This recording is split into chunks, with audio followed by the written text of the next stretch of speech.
So past injuries are going to help us to identify some potentially deeper root causes.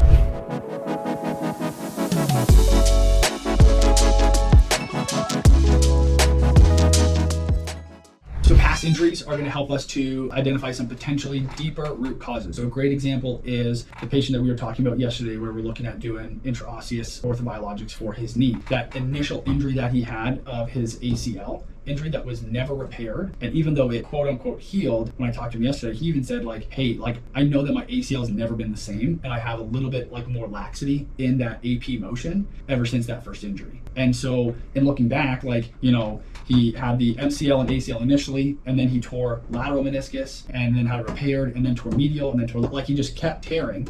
And looking back at potentially why is he probably just lost stability in that knee joint from that ACL injury that was never repaired. And it may not have been needed to repair. We don't have the original images of the original report or anything, so it may not actually have needed to been repaired initially. But if he was maybe put in aggressive physical therapy initially to help restabilize, or even though that would have been way too early, but if that injury had occurred now, then we would have treated it with orthobiologics to help prevent that from happening. And so that's why I like knowing about past injuries and going back as far as I can, instead of just what happened right before this pain started, but also then going back further and further and further as needed.